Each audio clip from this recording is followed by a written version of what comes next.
Familias Unidas Misioneros del Amor de Dios se complace en presentar una más de las conferencias del Reverendo Carlos M. Santos e invitados.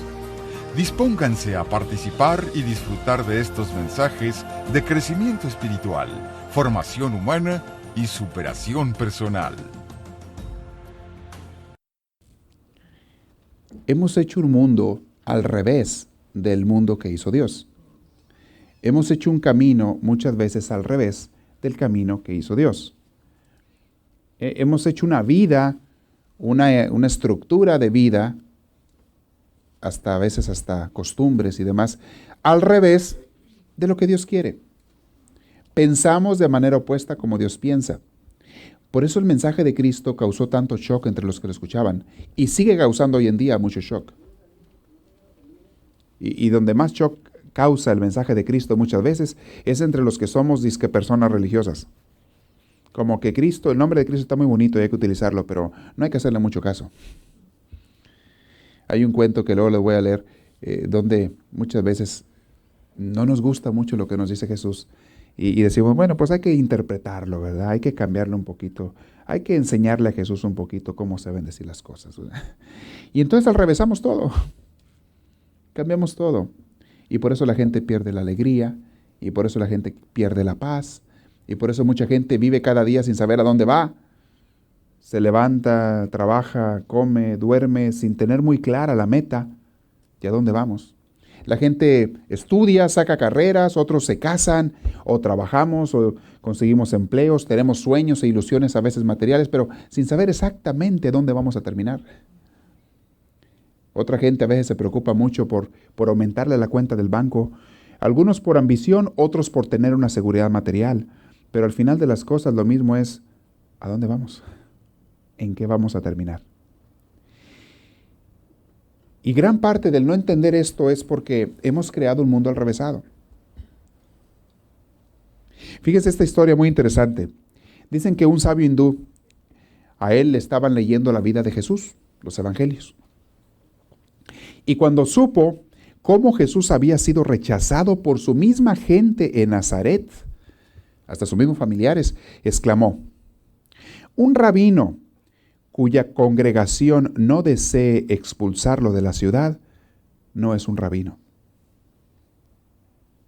¿Se fijan? No es un rabino.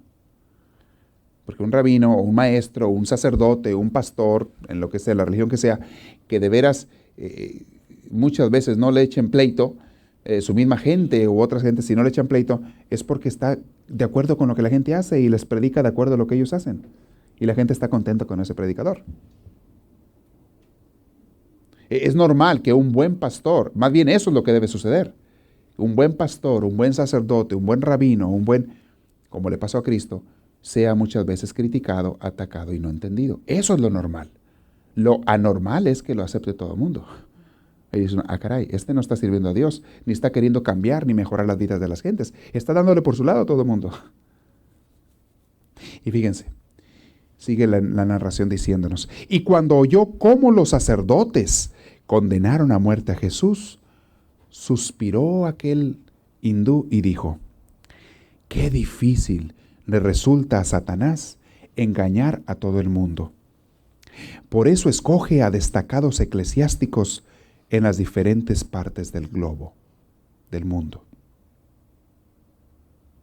Y luego la queja de un obispo, el lamento de un obispo era el siguiente. Eso es como comentario el cuento. Donde quiera que fue Jesús, hubo una revolución. Y donde quiera que yo voy, me sirven café y galletitas.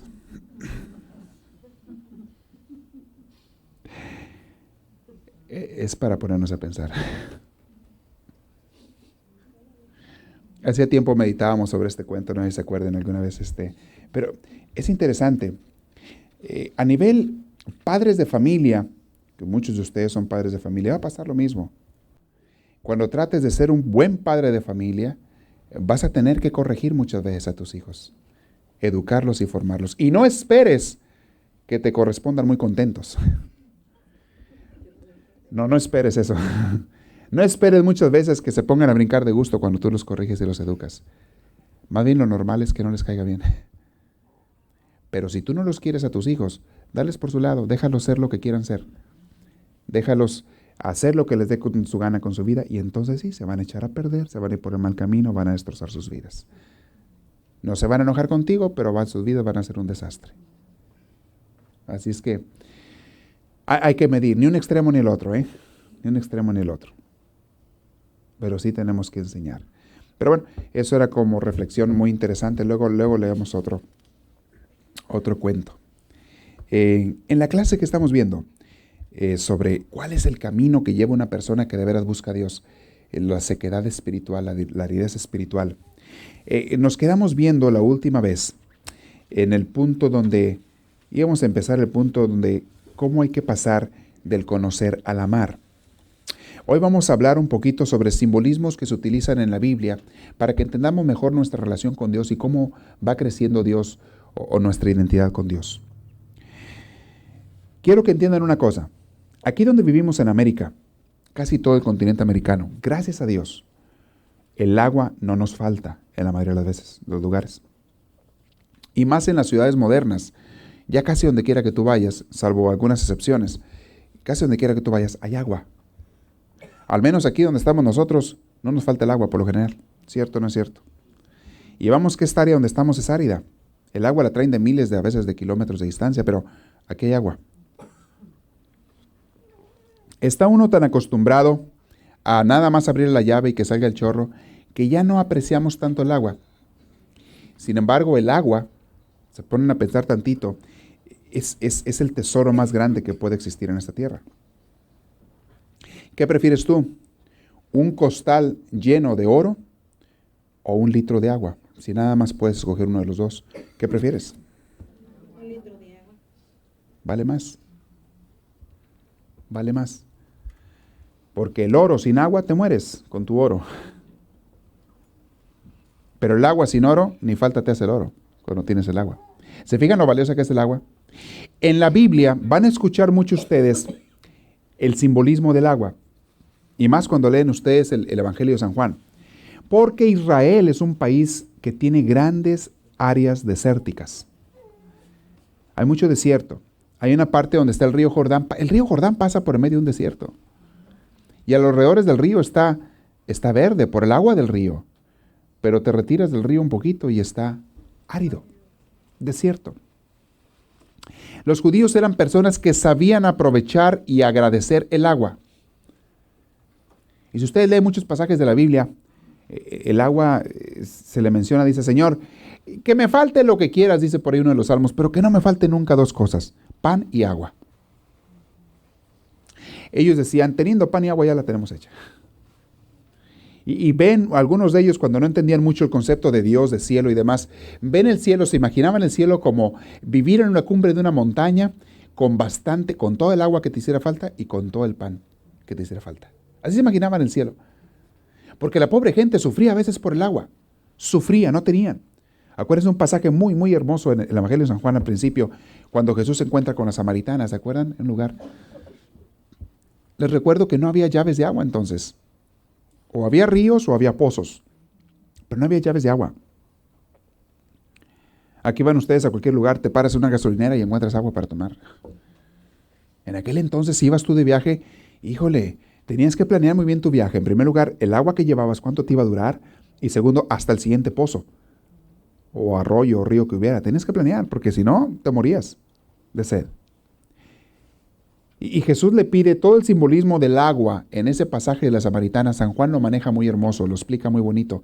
La riqueza del agua. Y Jesús le promete a la mujer, le dice, yo te daré si tú me buscas a mí. Si tú me pides a mí, yo te puedo dar un agua que es mucho más rica que la que yo te estoy pidiendo a ti. Agua. Entonces, que quede muy claro ese simbolismo del agua, ¿sí? Nosotros la tenemos muy, muy por concedida, ya no la imaginamos que es muy fácil de conseguir, pero el agua vale muchísimo, mis hermanos, muchísimo. Sin agua no hay nada. Podrás aguantar sin comer varios días, pero sin tomar agua te mueres luego. Sin tomar agua te deshidratas y te mueres muy rápido. Sin comer aguantas más días, pero que no te falte el agua. Hay huelgas de hambre que hace mucha gente, ¿se han fijado? Muchos lugares. Pero ¿cuándo han visto una huelga de sed? No, no lo hacen. Hay gente que aguanta, no sé, 40 días sin comer, no sé cuánto en esas huelgas de hambre, pero pídanle que haga una huelga de sed. Nadie, de volada te mueres. No puede hacer una huelga de sed. El agua es un elemento vital, hermosísimo. Y Jesús se compara a sí mismo con el agua pura y abundante. Y Jesús dice, yo soy esa agua. Y aquella persona que me acepte a mí en su interior, aquella persona que crea en mí, tome mis palabras, viva en mí, de su interior brotarán como ríos de agua viva. ¿Se fijan? Es lo que la gente más necesita, aunque la gente no se cuenta. A veces les digo, estamos tan acostumbrados. La gente no se cuenta, pero lo que más necesita es el agua. Y el agua de la vida, el agua de la vida espiritual, el agua de la alegría, de la paz, es Cristo, es Dios. Y aquel que acepta a Cristo, de su interior brotarán ríos de agua viva. ¿Para quién? Para todo el que se le arrime y que quiera tomar de esa agua, que quiera beber de esa agua. Cristo hace que tú, de tu interior, sin que tú lo pretendas, sin que tú lo quieras, basta que te arrimes a Él en serio y de tu interior van a brotar esos ríos de agua viva. Es triste ver a muchos cristianos y a muchas personas que se dicen creer en Dios, pero de su interior está seco. Personas que no le dan agua a nadie. El agua del Espíritu. No le dan vida a nadie. No le dan alegría a nadie. Hay personas que no le dan paz a nadie. ¿Se han fijado en eso? Personas que no le dan paz, alegría, esperanza a nadie. Están secos. No la tienen para ellos mismos ni la dan a los demás. No falta ahí Cristo. Acuérdense los pasajes de la Samaritana, Nicodemo, cuando Jesús dice, si no renaces del agua y del Espíritu, no podrás entrar en el reinado de los cielos. También utiliza Señor Jesús el agua para curar al ciego. Utiliza Jesús el agua para señalar la purificación, le lava los pies a los discípulos, ¿se acuerdan? Y luego también, cuando Jesús murió y le clavan la lanza, brotó de su costado, ¿qué brotó? Sangre y agua. ¿Se fijan cómo el agua es importante? Quiero que entiendan bien este simbolismo del agua, porque vamos a explicar el crecimiento espiritual utilizando la imagen del agua. Mucho, mucho, mucho.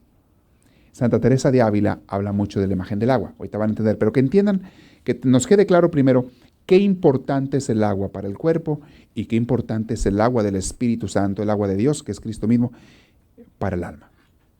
Sin agua te deshidratas y te mueres. Cualquier persona que se aleje de Dios se deshidrata en su interior, en su alma, se deshidrata y se muere su alma. Y el cuerpo podrá estar vivo, pero no tienen vida por dentro. Hay gentes que en vez de dar vida, dan muerte. Andan sembrando división a veces. Andan sembrando críticas. Andan sembrando rencores. Andan sembrando confusiones. Andan sembrando a veces egoísmos. Pero no a Dios. No dan vida. Son tierras desérticas. Dios es el agua que le da vida a tu espíritu y que te la da a ti para que de ti brote. Cuando te arrimas a Dios en serio, de ti brote esa agua para los demás. Es más, un manantial de agua no tiene que proponerse que brote del agua. El agua brota naturalmente de ese manantial. Así lo ha hecho Dios ese manantial. Brota. La persona que se arrima a Dios, de su interior brota el agua de Dios. Y tú te arrimas a hablar con uno y hablas con otro y con tu familia y estás sembrando el agua. Habrá personas que no la reciban, pero de tu interior está saliendo el agua, del Espíritu de Dios. Sí queda bien entendido esta imagen del agua. Por eso mucho, por ejemplo, en el bautismo se utiliza el agua. Es una imagen riquísima. ¿Qué hace el agua? Lava, purifica, da vida. En el sacramento del bautismo se nos lava el alma, se nos purifica, se nos da la vida. ¿La vida de quién? De Dios. La vida de Dios, de ser hijos de Dios. Eso significa el bautismo, por eso se utiliza el simbolismo del agua. El agua en el bautismo es un símbolo de lo que está pasando en el alma de una persona que acepta a Dios, que se entrega a Dios en la fe. Bueno. Cristo es esa agua que nosotros buscamos en la oración. Acuérdense, la buscamos en la oración. Pero uno de los peligros de la oración es que vayamos a ella buscando a Dios y de repente terminemos buscándonos a nosotros mismos. Mucho cuidado. Esto le pasa a mucha gente que ora o que empieza a orar Empezó con buena intención. Querían encontrar a Dios, pero muchas veces después cambió su visión y ahora se quieren buscar a sí mismos. Quieren ser más grandes, quieren ser más santos, quieren ser más perfectos, quieren ser más limpios, quieren ser más, pero siempre pensando en mí, en mí, en mí. Quiero ser más grande, más perfecto, más santo, quiero ser más cercano de Dios, quiero ser más, yo. La visión ya cambió. Primero estaba viendo a Dios, ahora ya no veo a Dios, ahora me veo a mí. ¿Se fijan? Es una de las maneras en que el demonio nos engaña, una de tantas. Te arrimas a Dios, buscando a Dios, pero terminas buscándote a ti. Y hay gente que hace oración para ser más buenos y más santos. Oye, qué bueno que quieras ser bueno y santo, pero que ese no sea el objetivo de tu oración, que tu objetivo de tu oración sea conocer a Dios y hacer su voluntad. ¿Se fijan que no es lo mismo? Aunque el final es el mismo, ser santo, sin embargo, la intención tuya es buscar hacer la voluntad de Dios, no la tuya. Cuando te arrimas a la oración no es porque tú te quieras embellecer, sino porque quieres agradar a Dios. Por supuesto que Dios te embellece tu espíritu, pero el objetivo no es pensar en ti, el objetivo es pensar en Él. ¿Se fijan la diferencia? No es lo mismo. Entonces mucha gente empieza a orar bien, empieza a arrimarse a Dios en la espiritualidad, empieza en el camino, empieza a ir a la iglesia, al templo, a veces a partir de un retiro, como les digo, pero termina buscándose a sí mismo. Otras gentes que se arrimaron a una comunidad terminan buscando puestos, honores, admiraciones de los demás, buscando huesos. Se perdió el espíritu. Se perdió el caminar que iba muy bien al principio. Se los digo como advertencia porque mucha gente se confunde también. Dice, ay, ¿por qué no encuentro a Dios? Tengo tantos años de estar viniendo a la iglesia. Tengo tantos años de estar en este grupo. Tengo tantos años de tomar estas clases y no me veo mejor. Ah, pues algo anda mal allí. Posiblemente una de las cosas sea esa. Revísala. ¿Qué estás buscando cuando estás orando? Revísala. Utiliza libros que son guías de oración. Está muy bien eso. Las clases de oración, lo que hacemos aquí. Pero utilízalos como mapas para caminar hacia Dios. Hay personas que se quedan con las clases, que se quedan, les decía eso al principio, hace rato antes de la clase. Hay personas que se quedan con las clases o se quedan leyendo libros, pero nunca caminan. ¿De qué me sirve estudiar el mapa de cómo llegar de aquí a Nueva York si nunca voy a caminar ni a manejar de aquí a Nueva York? Nada más estudié el mapa. Lo conozco muy bien el mapa. Ya sé por qué ciudad voy a pasar, pero nunca camino, nunca me voy. Pues ¿de qué me sirvió? La oración, grábense esta frase, se la voy a repetir varias veces. La oración no es un fin en sí misma. La oración es simplemente un medio. La oración no es un fin. La oración es un medio. Un medio para llegar a quién y para encontrar a quién. A Dios. ¿Ok? O sea, cuando tú estás orando, no terminó allí ya el trabajo, no terminó allí el caminar. No, ahí apenas empieza. Ahí apenas empieza. ¿Ok? Entonces no es un fin en sí mismo. Ahorita van a ver cómo es importante tener esto bien claro, porque mucha gente se desilusiona cuando siente que su oración no le va bien. Hey, el final no es la oración. Santa Teresa compara el comienzo espiritual con la tarea de plantar un jardín para el Señor. ¿A usted le gustan los jardines? ¿Le gustan las flores? Un jardín bonito, bien arreglado, con flores, plantas, árboles, pasto, en fin, quizá un arroyito por ahí, yo no sé. ¿Les gusta un jardín? ¿Verdad que son hermosos los jardines? Son bonitos. A casi todos nos gustan. Quizá a alguna gente no le gusta trabajar en el jardín, pero le gustan los jardines. ¿Verdad? Son bonitos los jardines. Vamos a comparar tu alma con un jardín. Es lo que hace Santa Teresa de Ávila. Imagínate que tu alma es un jardín. Un jardín que tú no cuidas, que tú no riegas. ¿Qué le pasa a ese jardín? Se seca y se empieza a llenar ¿de qué? De hierbas y de maleza. ¿Verdad que sí? De espinos, de hierbas, de maleza, de tanta cosa. Exactamente lo mismo pasa con tu alma. Es un jardín. De basura también. Con los aeronazos que se ven, se llena de basura. Tienes que ir a limpiarle la basura cuando viene los aeronazos. ¿No es cierto? Lo acaban de hacer ustedes ayer o ahora. Eso pasa con el alma que no cuidan las personas. Y hay personas cuyo jardín está totalmente seco, lleno de maleza y de espinos. Tú lo puedes ver, el jardín de su alma. Lo puedes ver en lo que hace, en lo que dice, en cómo vive esa persona. Tú puedes ver su jardín. Y es un jardín, el alma es un jardín para Dios. Eso es lo bonito que tenemos que tener claro. No es un jardín para ti. Es un jardín para Dios. A Dios le encanta tu jardín. pero siempre y cuando no esté feo.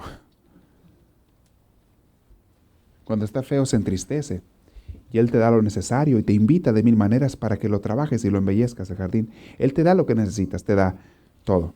Vamos a ver eso más adelante. Pero tú tienes que querer trabajar. Curioso, hay personas que se conforman con hacer nada más cumplir con los mandamientos, los más indispensables para, según ellos, salvarse o para no condenarse. Qué triste, ¿no? No se preocupan por plantar un jardín, ni por mejorar un jardín, ni por embellecerlo para Dios. No, se preocupan por nomás hacer lo que tienen que hacer para que no esté dando lata a Dios. Así hay muchos cristianos. Muchos cristianos hay así. Se preocupan por hacer lo que tienen que hacer para que no le esté dando lata a Dios. Y que me deje en paz Dios, y que me deje hacer lo que yo quiero con la vida, y que me deje preocuparme y ocuparme de las cosas de la vida, del mundo. De las cosas del mundo. Pero que no me dé mucha lata. Señor, ¿qué es lo mínimo que te puedo hacer? ¿A cuánto me lo dejas? Lo más barato, lo más barato. A ver, y le regatean a Dios. Le regatean a Dios. La gente que cuando estaba yo trabajando en la parroquia, a veces llamaban y preguntaban, padre, ¿obliga la misa ahora? Ay, Dios mío. Esta persona va a misa por obligación. Ay, Dios mío. Si le digo que no, ya sé que no va a venir. Y si le digo que sí, le mato el amor a Dios porque lo está haciendo por obligación. ¿Qué valor va a tener esa misa si le fue por obligación, no por amor a Dios? O sea, no sabía yo qué contestarles. Se siente uno muy incómodo. Y otra gente que estaba peor. Otra gente que me decía, oiga padre, ¿qué es lo más tarde que puedo yo llegar a la misa para que me valga? Ay, José. A veces me lo decían por teléfono y yo quería darme contra la pared, así con la cabeza, así contra la pared. O sea, si llego, porque a mí un padre me dijo cuando estaba chiquita que si llego en el evangelio todavía vale, todavía la hago. Sigo en... Ay, Dios santo. ¿Se fijan? ¿Se fijan que hay mucha gente así? Por supuesto que aquí, como les digo, aquí no hay ninguno de esos. Es otra gente, ustedes no, siempre les digo eso. Para que nadie se sienta ofendido, ustedes no son de esos, ¿no? Qué esperanzas. Pero ¿cuánto es lo mínimo que le puedo dar a Dios? Le regateamos a Dios. Estas personas ni siquiera quieren plantar el jardín, ni siquiera quieren sembrar una planta. No, Señor, dime qué es lo más. A ver si te aviento un chorrito de agua, un vaso de agua allá al jardín. ¿Ya con eso me dejas en paz? ¿Ya? Te aviento un vaso de agua y a ver qué pasa en el jardín y ya me dejas en paz. ¿Acaso un jardín va a estar embellecido con que le avientes de vez en cuando un vaso de agua ahí? Ni lo trabajas, ni preparas la tierra, ni la abonas, ni la riegas, ni nada, ni siembras la semilla, ni plantas las flores. Con eso, nomás le avientas un vaso de agua de vez en cuando y con eso va a estar bonito un jardín. ¿Cuál es el objetivo de tu vida espiritual? ¿El salvarte nada más? ¿O el crearle un jardín bonito a Dios? Es muy diferente. Es muy diferente. Si el objetivo es nada más salvarte, pues déjame decirte una cosa. En primer lugar, que eres un egoísta. No estás pensando en Dios, estás pensando en ti. En segundo lugar, a lo mejor te salvas por la misericordia de Dios, pero ¿qué le diste a Dios en esta vida? ¿Y qué cielo vas a alcanzar allá? No todo el mundo que entra al cielo va a tener la misma clase de cielo. Hay graderías ahí arriba. Hay palco y hay todo. Hay boletos de primera, de segunda y de tercera. Por usar un simbolismo de nosotros, ¿no? ¿Cómo va a tener la misma clase de cielo, la misma clase de gozo de la presencia de Dios, para ser un poquito más exactos en los términos? ¿Cómo va a tener la misma clase de gozo de la presencia de Dios para toda la eternidad aquel que se esforzó por plantarle un jardín hermoso en la vida a Dios, o aquel otro el que le aventaba nomás un vaso de agua de vez en cuando? No pueden gozar el mismo, no porque Dios no quiera, sino porque uno no preparó ese terreno para Dios. Ese jardín que tú le hagas a Dios en esta vida, ese jardín en el que vas a vivir tú allá en el cielo. A lo mejor el jardín muy bonito va a estar en el cielo y el otro seco también está en el cielo, pero es un jardín seco. Es un jardín seco. ¿Se acuerdan del ejemplo de don Clodomiro que les he contado muchas veces? ¿Se acuerdan? Aquel cacique rico del pueblo. Así estamos a veces con Dios, mandándole lo mínimo posible para allá. El jardín que le plantes aquí, ese jardín que... Sí, va a estar en el cielo a lo mejor. Pues sí, por la misericordia de Dios. Y si no haces cosas muy malas, probablemente sí vayas al cielo. Pero ¿en qué clase de jardín vas a vivir allá? Para toda la eternidad, ¿eh? No para un año, no para 2, no para 3, para siempre. Y el siempre significa nunca va a cambiar. Nunca se va a acabar. ¿Vale la pena o no hacerle jardín a Dios? Pero si estamos pensando en hacerle jardín a Dios, por nosotros tener un jardín en el cielo, volvemos a caer en la misma, ¿verdad? Vamos a caer en la misma en el egoísmo. Entonces, nomás le estoy poniendo el ejemplo, qué es lo que pasa allá, pero estoy diciendo, qué triste que mucha gente se preocupa nada más por salvarse y no se preocupa por amar a Dios, por hacer feliz a Dios. Nunca dejamos de pensar en nosotros mismos. Les digo, ¿quién es más feliz en este mundo? ¿Quién creen ustedes? ¿El que se preocupa por hacer feliz a Dios y hacer un jardín hermoso o el que se conforma con darle lo mínimo a Dios? ¿Quién es más feliz de veras en esta vida? ¿Quién es más? Los santos han sido las personas más felices. También han tenido muchas cruces y sobre todo muchos ataques, pero han sido las personas más felices en esta vida. En cambio, aquellos que se preocuparon por atesorar nada más en este mundo, son personas que tuvieron muchas emociones, pero vivieron muy infelices. Muy infelices. Es muy distinto. Entonces, tengan bien clara la idea del jardín. Al rato vamos a llegar al agua. ¿Por qué les expliqué lo del agua ahorita? Muy, muy importante. Algo muy importante también en el jardín de tu vida. Todos los jardines son diferentes. No hay dos jardines exactamente iguales. Podrán tener flores parecidas, podrán tener a veces las mismas flores, pero el arreglo es diferente. El jardín de cada uno de nosotros espiritual es diferente. Y las flores que va a haber en tu jardín, fíjate que no las escoges tú, las escoge Dios. Cuando comienzas a buscar la voluntad de Dios, a orar de veras todos los días, Dios te va diciendo qué flores va a ir a plantar Él o qué quiere que plantes tú en tu jardín, en tu vida. La escoge Dios. Las flores, les dije la vez pasada y les adelanto desde ahorita, las flores de jardín son las virtudes. Las virtudes. Y no todo mundo florece con las mismas virtudes ni al mismo grado. Aunque estamos llamados a tener todas las virtudes, sin embargo, unos se caracterizan más por unas, otros por otras. Hay personas que en su vida espiritual, hay muchos caminos para llegar a Dios. Hay personas que en su vida espiritual florecieron por la virtud, por ejemplo, del amor, la caridad. Veamos a una Madre Teresa de Calcuta. Ella floreció una flor, un jardín lleno de esas flores. Allí reinaban las flores del amor. Amor por los demás, ¿verdad que sí? Por Dios y por los demás.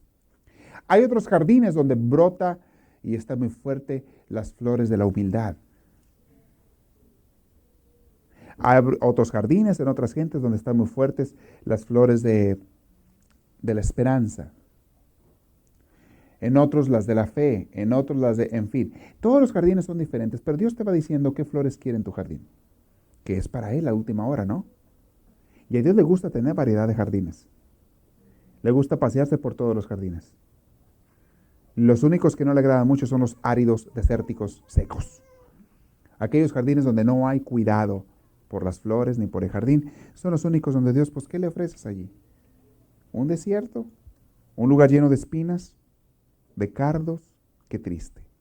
Entonces, Dios también escoge la tierra y dice que será plantado allí. Hay una frase para que vean ustedes en el Evangelio hermosísima, en San Juan 15:16, que dice el Señor, yo los he escogido a ustedes, no ustedes a mí. ¿Se acuerdan? Y los he escogido para que vayan y den fruto, mucho fruto. ¿Se fijan? Es lo que estamos hablando. Para que vayan y den fruto. Luego dice también en Juan 6:44, dice, y es el Padre quien los atrae a ustedes hacia mí. Nadie viene a mí si no es atraído por el Padre, y a ese yo lo resucitaré en el último día. No se me crean muy salsas cuando alguno de ustedes haya empezado un camino de Dios, con Dios. O estén viniendo a estas pláticas y estén trabajando en su vida espiritual, o sea, en el jardín de su vida espiritual. No se crean muy salsas de decir, soy yo el que está haciendo esto. No. Fue mi idea la de acercarme a Dios. Fíjate que no. Fue la idea de Él. De que te acercaras tú a Él. Fue la invitación de Él. Y Dios te está bendiciendo ahora por iniciativa de Él. Claro que de ti está el aceptar o rechazar la invitación, pero es Dios quien te invita, es Dios quien te habla. Nadie puede ir al Padre si no es, a Jesucristo, si no es atraído por el Padre. Es interesante eso, ¿no? Me decía una señora estos días, yo tengo tantas ganas de arrimarme a Dios, pero no sé si estoy haciéndolo bien o haciéndolo mal. No sé cómo hacerle. Y le dije, las ganas que trae usted de arrimarse a Dios es ya Dios, no es usted. Ya está. Ya está allí con Dios. Claro que hay que trabajar. Claro que hay que seguir mejorando el jardín, pero ya está usted en el jardín de Dios.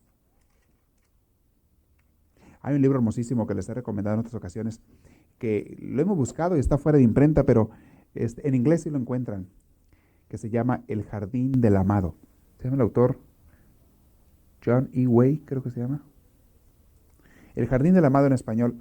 No lo he encontrado, ya no está en español, se agotó la edición y no la han reeditado. En inglés se llama igual, The Garden of the Beloved. Es un libretito así chiquitito, pero tan hermoso, y que va comparando el crecimiento de la vida espiritual con ese jardín. Y este autor de seguro tomó las imágenes de Santa Teresa de Ávila. Pero te pone en forma de cuentitos muy, muy atractivos, muy, muy emocionantes, cómo va pasando la vida de un discípulo, un aprendiz de jardinero, que llega junto con el jardinero que ya sabía que le estaban trabajando jardinarios. He dado un retiro sobre esto. A lo mejor si quieren un día les doy un retiro sobre este curso. Es hermosísimo.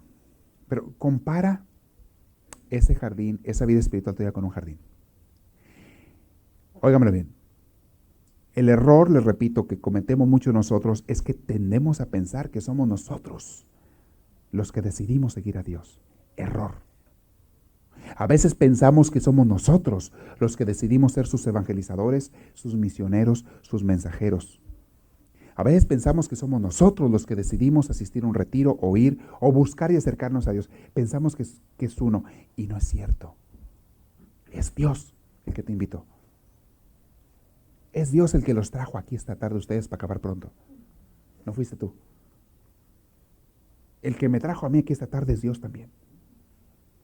Él nos tiene aquí, hablando de Él, aprendiendo de Él, meditando sobre Él, buscando cómo caminar mejor hacia Él. Es Él el que nos ha traído y nos ha juntado a su Espíritu Santo.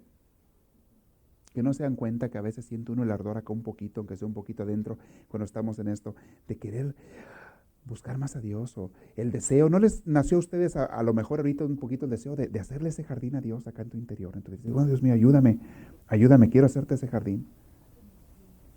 ¿Quién crees que te está moviendo? No eres tú. No es el Padre Carlos. No es el que me invitó a venir aquí. Es Dios que nos está moviendo. Y por eso están ustedes aquí ahora, y por eso estoy yo aquí ahora. Estamos buscándolo a Él. Y vamos a aprender aquí un poquito de las herramientas, las técnicas, las maneras de hacer el jardín, para que cada día cuando vayas a la casa, empezando por esta noche y todas las noches, y mañana y pasado, estés buscando hacerle el jardín a Dios. Voy a explicar mejorcito, o se va a tomar varias clases, el explicar cómo hacer ese jardín, cómo plantar las flores, cómo regar las flores, que son las virtudes. Son las flores hermosísimas para Dios. ¿Se han emocionado ustedes alguna vez cuando ven una flor bellísima, una rosa, o un clavel bien formado, una florecita? Si nunca se ha emocionado un lirio, una gardenia con su aroma preciosísimo, ¿no les da emoción así ves verla, gozarla, olerla muchas veces? Así se emociona Dios cuando ve tus flores. Pero mucho más se emociona cuando ve esas flores en ti, cuando ve que de repente tú estás decidiendo amar. Es una decisión que has tomado por seguir a Dios, amar. Estás decidiendo perdonar. Estás decidiendo ser humilde. Estás decidiendo no guardar rencor. Estás plantando esas flores. Estás decidiendo sobre todo orar, porque la oración es la llave del agua. Es lo que vamos a hablar la próxima vez, si no alcanzamos ahora. La oración es la llave del agua para ese jardín. A veces es llave, A veces es arroyo, a veces es río, a veces es lluvia. Pero la oración es el agua, es el medio por el que llega el agua. El agua es Dios. El agua es Dios. Desde ahorita se los adelanto. Ya les estoy dando un poquito adelanto de lo que viene más adelante. El agua para ese jardín es Dios. Pero tú tienes que llevarla al jardín y tienes que plantar esas flores que Dios quiere que florezcan allí. Y Dios se emociona cuando ve esas flores en ti. Pues sí, se emociona tremendamente. Flores que a lo mejor antes no estaban. ¿Qué emoción te da cuando tienes un jardín árido? De repente te decides ponerlo a trabajar. Te cuesta mucho trabajo al principio quitar la hierba, la maleza, las espinas, limpiarlo, barrerlo, juntar las hojas y luego arar la tierra, ablandar la tierra. Y te toma mucho trabajo al principio. Van a ver que el caminar en la vida espiritual, lo más difícil es al principio. En la oración que les pido que hagan cada media hora, lo más difícil es al principio, la media hora diaria. Pero una vez que empiezas a plantarlo, de repente vas a ver que, híjole, nació la primera florecita. Así viene la plantita ahí saliendo de repente y te da una emoción. Te da una emoción tan bonita. Pero más emoción le da a Dios. Que de repente un día te descubres, hijos, yo antes en estas circunstancias siempre contestaba y no me quedaba callado. Le echaba y le decía hasta lo que se iba a morir. Y ahora por Diosito me detuve y no lo hice. Te quedas así tú, no lo hice. No le contesté a mi marido. No le dije lo que se iba a morir. No le contesté a mi mujer. Le tuve paciencia, me dijo, híjole, yo nunca había hecho eso antes. Y ahorita de repente, no sé cómo me salió, a partir de que estoy orando y buscando a Dios, me salió eso de repente así de morderme la lengua y callarme. Ahí están ya las flores. Allí están ya saliendo las florecitas que le agradan tanto a Dios. Te vas a ir dando cuenta. Y ni te creas muy salsa, porque no fuiste tú. Te repito, es Dios. Pero tienes que regarlas, esas flores. El simple hecho de desear a Dios, oigan bien, el simple hecho de desear a Dios es un claro signo de que Dios ya te está moviendo y está presente en ti. La oración es el medio por el que traemos el agua para las plantas en el jardín. Las plantas, les dije, son las virtudes. La oración, les dije hace rato, no es un fin en sí misma. Se lo repito porque no quiero que se les olvide. No oramos para orar. No oramos por orar. Oramos para regar el jardín, para traer agua. El fin es crearle un jardín hermoso a Dios. Y créanmelo, mis hermanos, la gente que tiene mucho tiempo trabajando en su jardín, tienen unos jardines tan maravillosos. Hay gente con la que yo hablo en dirección espiritual y me doy cuenta de las flores tan bellas que hay en ese jardín. La gente muchas veces ni siquiera ellos saben de las flores que Dios ha plantado allí ya y que con el trabajo tuyo ya están floreciendo. Pero van saliendo las flores. Van saliendo. La oración no es un fin en sí mismo. Las virtudes son, les había dicho la vez pasada y se las repito, entre otras son fe, las virtudes cardinales son fe, las mayores, las más importantes son fe, esperanza y caridad, que es lo mismo que amor. Fe, esperanza y amor son las tres virtudes mayores. Esas todas las tenemos que tener. Claro, les repito, en algunos hay más de una flor, en otros de otra, pero las tres flores tienen que existir.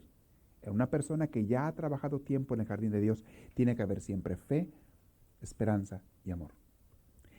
Voy a hablar brevemente. Otra virtud, bueno, ahorita regreso a hablar un poquito más de estas virtudes mayores.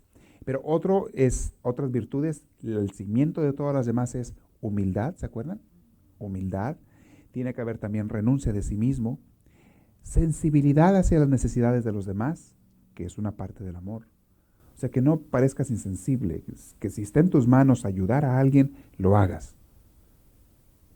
Una persona que ama no puede permanecer insensible cuando alguien tiene necesidad y él puede ayudarle. Y ya el mismo espíritu te mueve a ayudar a esa persona. No puedes decirle que no. Siempre que puedas, claro. Otro fruto es el amor fraternal. Las personas que empiezan a regar el jardín de Dios, a arrimarse a Dios, empiezan a ser más amigables. Menos cascarrabias. Sí. Hay unos por ahí que se tienen cara de cascarrabia, siempre andan enojados con todo el mundo. Los limonines que les digo yo. Agrios, amargos como ellos solos. Unos limones, allá ves que amargando. No, ¿qué virtud va a tener ese ingrato? ¿Qué jardín va a tener ese ingrato, esa ingrata? ¿Qué jardín, qué flores, qué nada? Y te lo empieza a quitar Dios cuando te empiezas a arrimar a Él. Te va quitando lo amargo y te va haciendo más dulce. Te va haciendo más dulce, más suave, más paciente, más perdonador. Eso no significa ser tonto. Mucha gente confunde. No, eso significa ser paciente, ser amoroso, ser comprensivo, perdonar. La persona que empieza a cultivar el jardín de Dios en su interior, se le dificulta cada vez menos perdonar. Empieza a sentir más con el corazón de Dios, a ver más con los ojos de Dios, a oír más con los oídos de Dios, y más que nada, la que les dije, una muy importante, es ver con los ojos de Dios. Esa la quiero resaltar porque ¿cuántas veces vemos a los demás con los ojos humanos? Los juzgamos, los criticamos, les echamos. Estamos viendo con ojos humanos. Y los ojos de Dios siempre van a perdonar primero y a disculpar primero. Hasta cuando lo están clavando a la cruz a Cristo. Sus ojos, para ver a los que lo están clavando, van a disculpar, a perdonar, a no juzgar y hasta interceder por ellos. Empiezas a ver más con los ojos de Dios. Son las virtudes que van haciendo en tu jardín. Empiezas a sentir también un celo, un deseo por el reino de Dios, por la gloria de Dios. Empiezas a desear que la gente conozca y descubra a Dios. Si alguno de ustedes ha sentido eso alguna vez, ay, tengo tanta hambre, tanta sed de que la gente descubra a Dios y ame a Dios. Y no porque yo sea un santo, sino porque tengo deseo que todos descubramos a Dios. Y quiero que mucha gente lo descubra, lo viva, lo sienta, experimente su sanación, su paz, su gozo. Quisiera que mucha gente lo descubriera a Dios. Cuando tú sientes ese hambre, ese deseo aquí dentro de ti, ya están saliendo flores en tu jardín, ya te estás arrimando a Dios. Y según sea esa hambre, mientras más grande seas, porque más está allí Dios. Los grandes santos han tenido una hambre porque la gente descubra y sienta a Dios. A veces confundimos el celo de la religión con el celo de Dios. No es lo mismo. Hay gente que tiene hambre de que la gente se haga de su religión, no de que la gente descubra a Dios. Es muy distinto. No es lo mismo. No confundan. Es que quiero hacer misiones y convertir a todos a mi religión. Oye, pues qué bueno, ¿verdad? Pero eso no es celo de Dios. El primer celo es que la gente descubra a Dios. La religión es el medio, claro. O un medio para que la gente llegue a Dios. ¿Estamos de acuerdo? Y debe ser una ayuda y tenemos que arrimarlos a la religión. Si es una religión buena y de veras estás allí descubriendo a Dios, vamos a arrimarlos, pero como medio para encontrar a Dios.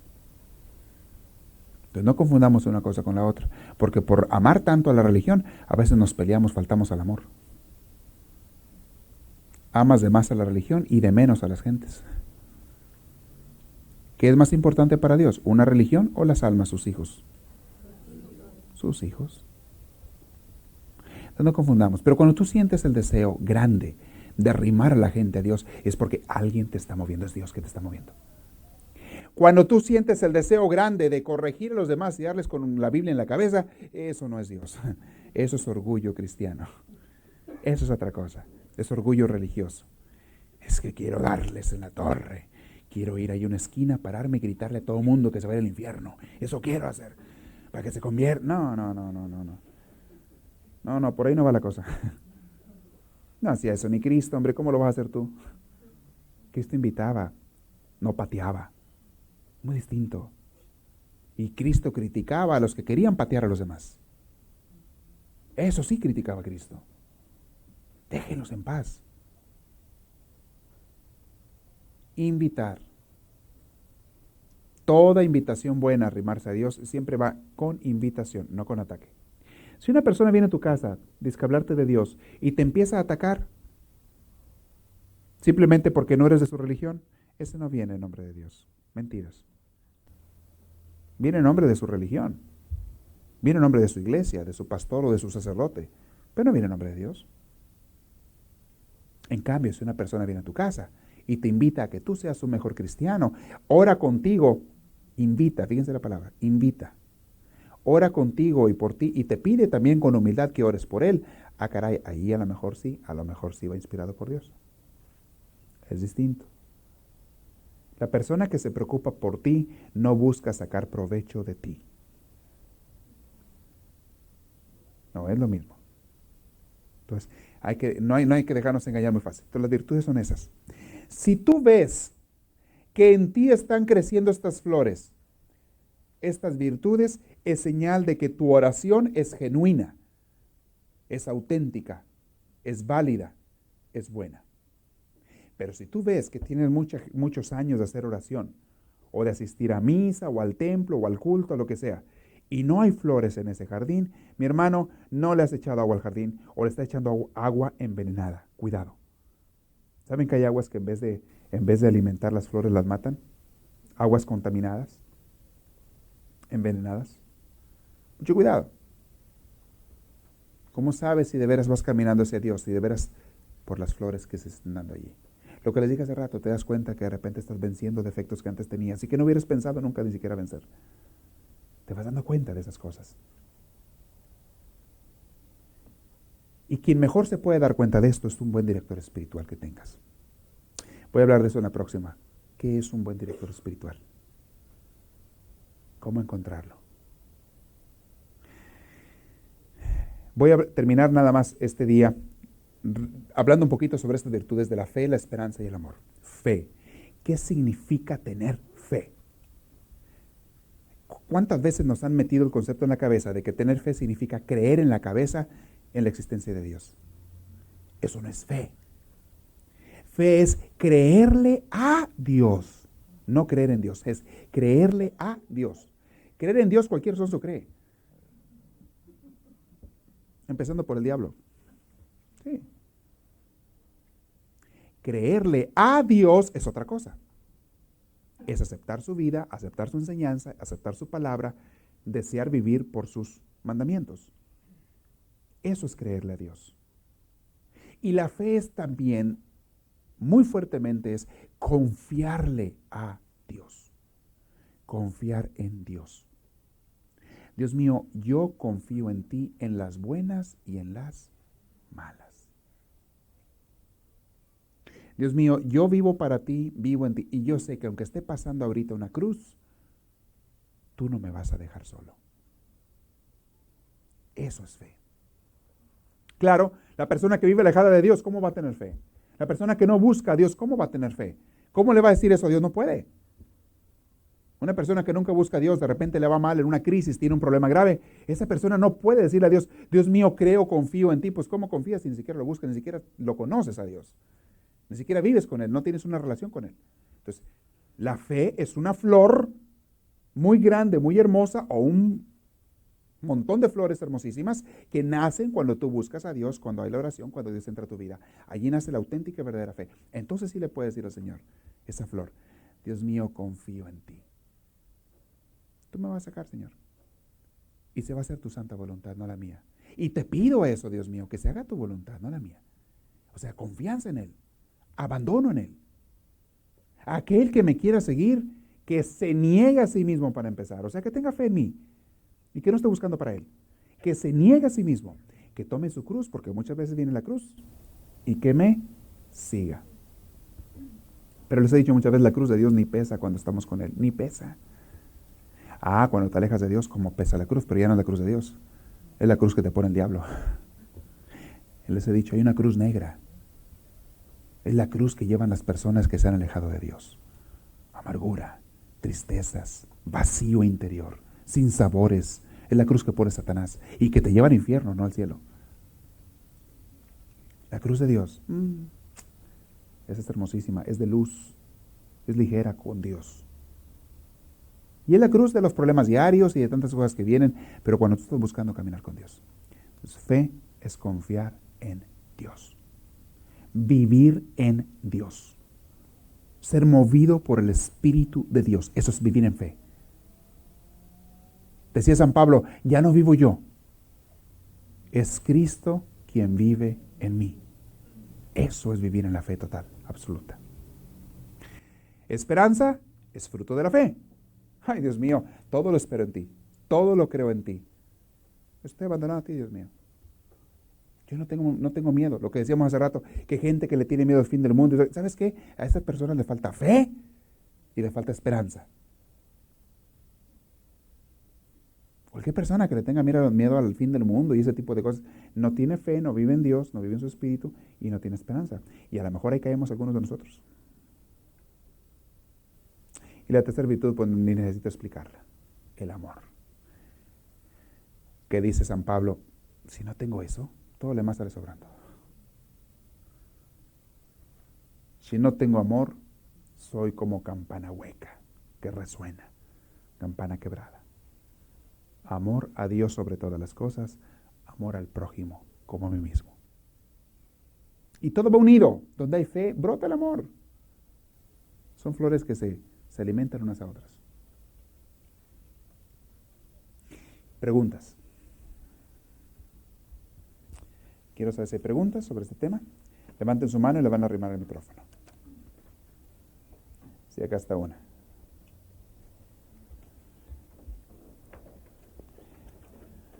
Se nos durmieron los del sonido ahora. No tienen el micrófono. A ver, si hablas bien fuerte, bien fuerte. Buenas noches.